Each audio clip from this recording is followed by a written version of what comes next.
Welcome to this edition of Access Together. These shows are made possible through the combined efforts of Shelby County Schools and GHS-TV. The shows are hosted by the members of the community and utilize the staff and facilities of Germantown High School. If you would like to watch our live stream or get more information about these shows, log on to our website, ghstv.org. Thank you, and we hope you enjoy the following presentation.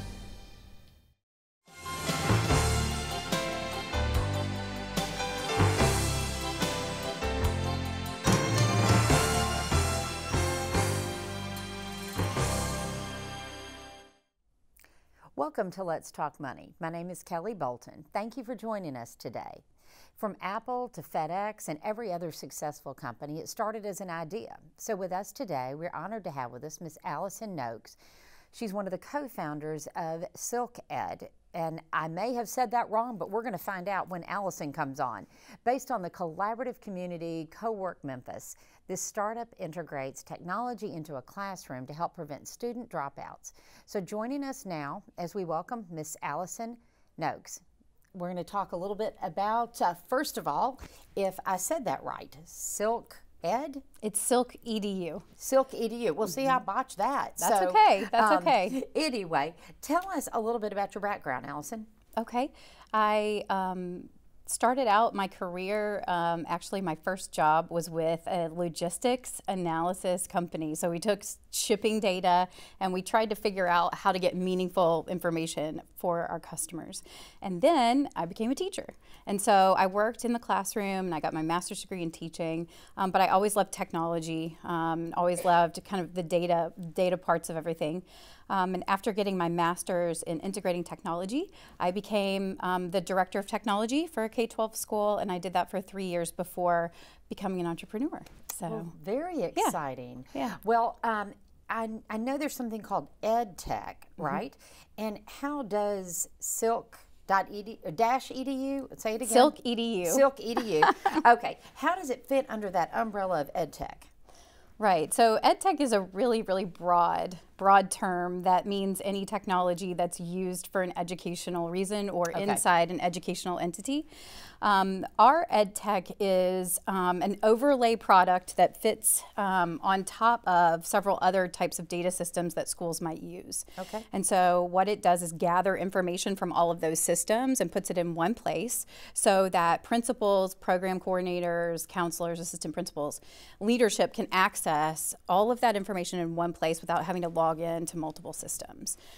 So then it's used for how can we keep the kids first, but make data-driven choices and decisions and really help create successful outcomes for our students. Well, then why do you think it's going to be successful? What about SILQ-EDU that's going to make it different than all these other people that are trying to do something maybe similar or something a little different?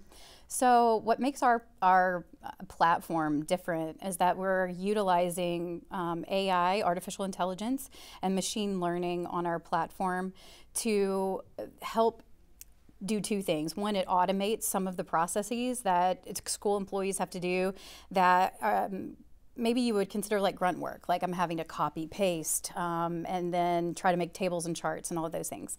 So one of the things is that we automate that process. And then the other thing is that the machine learning, and what we're doing is we are taking all of that information in one place, and then we're saying, okay, can we look for patterns, and can we help teachers and counselors identify opportunities to intervene with kids before they observe behavior that then gets them in trouble, like a student's having a behavior problem. Well, in schools right now, the way that we handle that is we kind of wait for the behavior problem to happen, and that may be after you've had 2 or 3 little tiny incidents that lead to some big incident. And we try to do education on such a scale, like one person has to be responsible for so many people, that it's really difficult to do that intuitively with your human mind. And so when we set off kind of a network of algorithms that I know this sounds complicated, but that we've trained to spot kind of patterns for, hey, this child might need to be intervened with, or there might be something going on at home because the system is seeing this kind of pattern take place. So Okay, forgive me because I am very technologically challenged. You're saying that this system would monitor their use on the computer? Is that what you're saying? Where they go, what they do, or is it more of a behavioral thing that's being input? Yeah, it's not monitoring Okay. or tracking behavior or usage or anything like that. What it's doing is it's taking all the data that teachers are responsible for keeping up with, like a behavior data. Okay, so it's the teachers inputting the data, not the monitoring of how a child is using the computer. Not right now, not right now. Now, there are some really cool ideas for taking how a child uses computer or how a student uses a specific piece of technology to say, hey, how can we support them and make sure that they don't be steered away from those things. For instance, in my life growing up, I heard from a couple of different important adults in my life that I was not so great at math and science. And so when I wanted to be a marine biologist and work with dolphins, you know, that was literally like out of the realm of possibility for me. But when I graduated from college, the first job that I got was in data analytics. I did math all day long.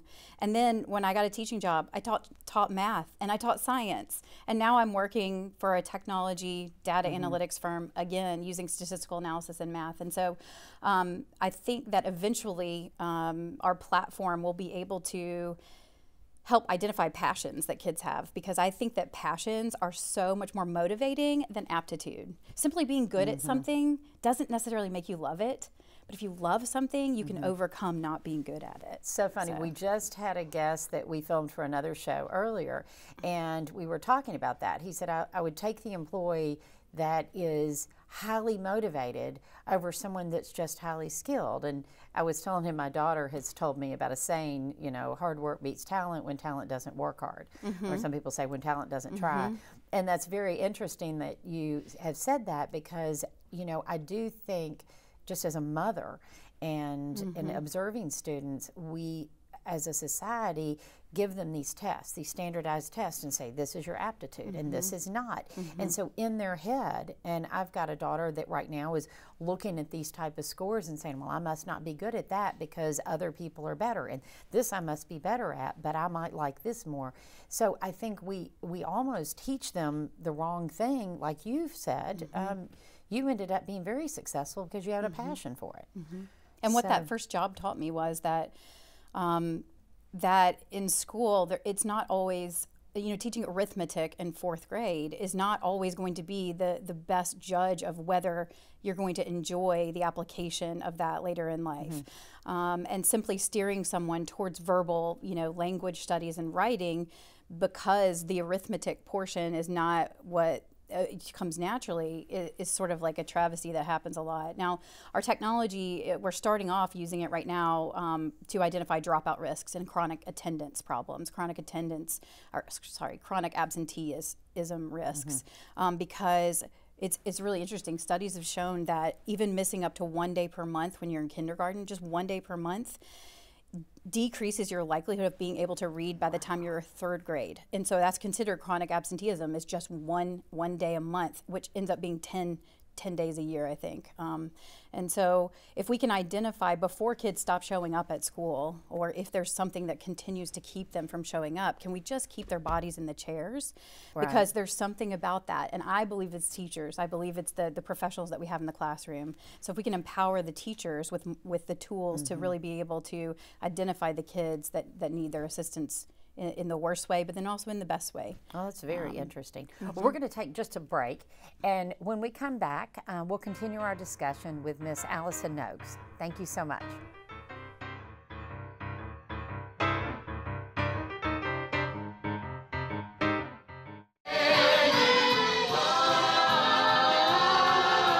I think one of the things that sets us apart from other schools or other productions that are doing this is that our kids are 100% in charge of what they're doing. We sell the ads, we build the stage, we make the costumes. Working in this environment, I've learned to appreciate everything that's given to me because not many high schools have programs like this. When I first started in this program, my first musical was Hairspray. And now, 4 years later, I'm in my last musical, The Mystery of Edwin Drood. And looking back, I think I've progressed a lot.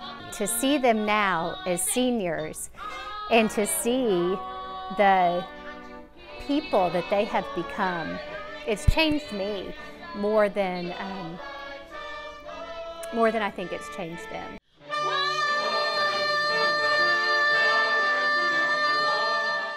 For more information about the Kappa program, visit ghskappa.com or call 755-7775. You're watching the award-winning GHS-TV, a nationally recognized student television station. Welcome back to Let's Talk Money. If you're just tuning in, I am Kelly Bolton. Today we've been talking with Miss Allison Nokes, who is a co-founder of SILQ-EDU, which is a startup company, and with a passion to increase the graduation rate among high school students through the U.S. in technology. Allison's with us to share with us what you're doing. So who is your target audience? So right now our target market is K through 12 schools, Okay. but we also have thought about models that will be applicable to higher education institutions. So we've started with charter schools in Memphis simply because of the nature of charter schools being sort of innovative and really willing to sort of go out there and maybe try something new. So that's where we're starting, and but it's really any K through 12 charter school that you know, has an interest in increasing successful outcomes, which we hope will be all of them. Right. Well, tell me about StartCo. That's where you started. Yes, yes. So StartCo, I'm taking it Start Company. Right. StartCo, okay. StartCo is the name of the company, StartCo. And I just have a really big smile on my face when I talk about StartCo, because StartCo is it's actually a nonprofit organization here in town that their sole function is to support startup companies. I was introduced to StartCo through a mutual friend, and then I went to one of their events where you pitch an idea and then you work on that idea with a group of people for the weekend. Had a great time. And then this summer I went through an accelerator, which is kind of like a class. It was like going back to college. They give you office space to use to work on your business, and you get to go through, and they offer curriculum, speakers, connections, and they really take you through the process of building a business, because a lot of people that have really great ideas don't always have the business acumen to go with it. And you know, I can firmly say that I've learned so much, and I'm so grateful for that service in our community. So you've graduated from StartCo, right? So you're out, and where do you keep your offices now? Right. So we have an office at Service Master ground floor, which is downtown in the old Peabody Place Mall, and it's a beautiful co-working space, and that is where StartCo houses some of their offices also. So we have an office there, and then we also work at an office in Co-work Memphis, which is a facility that is run by Epicenter, which is another startup support organization that's here in town. So that's how many, 2 or 3 that you've named? So Co-work is affiliated with Epicenter, and then StartCo is affiliated. StartCo is itself. It's a partnership, and they have a partnership with Epicenter. But those are the two kind of startup support organizations. Well, good. Well, tell me kind of what's your next step? You've graduated. You've started. There's the 2 of you, or do you have employees? It's just the 2 of us right now. Okay. My partner Borhan Sami is finishing his dissertation on using AI and machine learning in education, and so as he finishes that, he's already been in parallel working on our platform, and it's our full product is done, and it is live in a charter school. We have established a formal partnership with the Memphis Grizzlies Foundation because they were inspired by our work, and we're inspired by their work too, and it just has really been like a great opportunity to work with people who are like-minded and wanting to bring about successful outcomes for kids. And so our next step is to continue to build out. There are some different pieces of our product that we want to build out, and so that is on the horizon for us right now. So that's great. Well, and I know it's got to be scary because you had a job and you quit your job, and you started a business that has no product, and to start with, it had no product, it had no clients, it had no way to raise money, and you're putting out money. So how do you make that leap from I'm fully employed with benefits to I'm going to take a chance? Yeah, so I do think that to be an entrepreneur and just to quit your job, I think you have to be a little bit crazy, but how do you deal with that? I'm not sure. You wake up every day knowing that what is getting you out of bed has meaning, and that you are inspired by what's going on around you. Now, I like to compare it to kind of like skydiving. Like as you're skydiving, you can't take in all of the detail of all the experiences that you're having as you're falling. You just know, woo, this is fun, right? And you know you have a parachute above you. And so when you're ready, you can pull the parachute and kind of float all the way down. And I think like learning something new and experiencing something new, you have to be brave enough to jump out of the plane and skydive in the first place. And as you fall, you're gonna miss things. There are gonna be things that you don't see just because the experience is happening so fast and things are coming at you so fast. But I try to always enjoy that moment of and feeling like in the end though that I have confidence in my abilities and myself, and also I have a support system with my family, and I have StartCo providing support and connections and access to people who are willing to fund opportunities like SILQ-EDU in the community, and that's my parachute that I can jump out of a plane and trust that will kind of get me to the ground safely. Well, let's talk about funding. So do you have people that are actually putting capital into your business, and how does that work? How do you find those people? Right.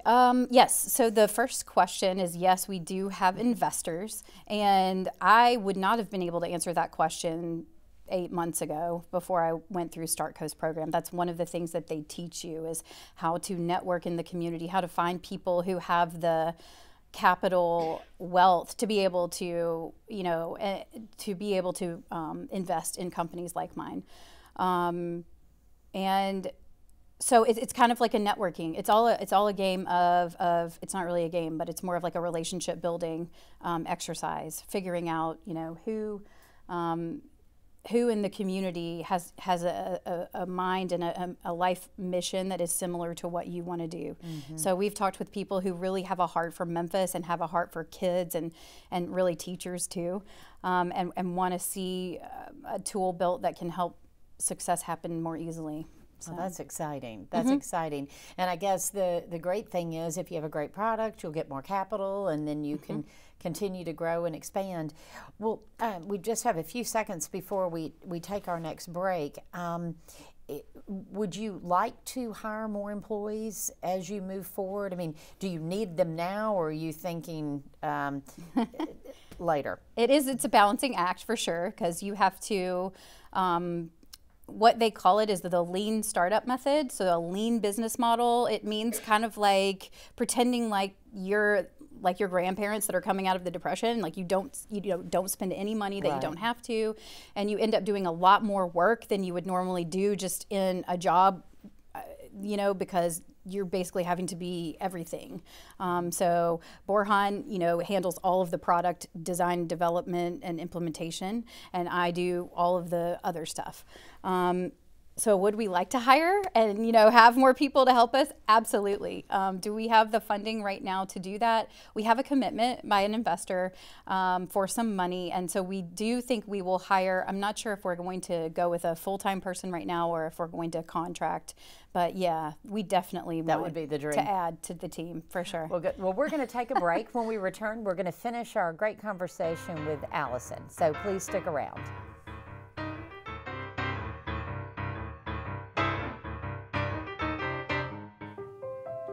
So we were walking to school. I started thinking about lunch.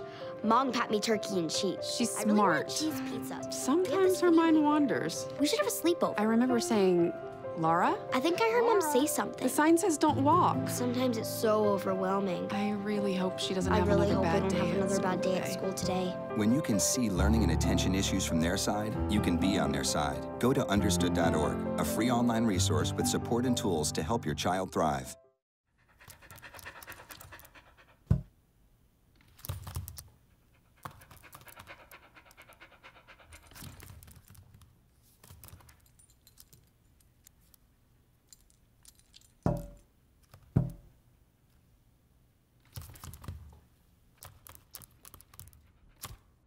There's a shelter pet who wants to meet you. Meet one today. Visit theshelterpetproject.org. Adopt. You're watching the award-winning GHS-TV, a nationally recognized student television station.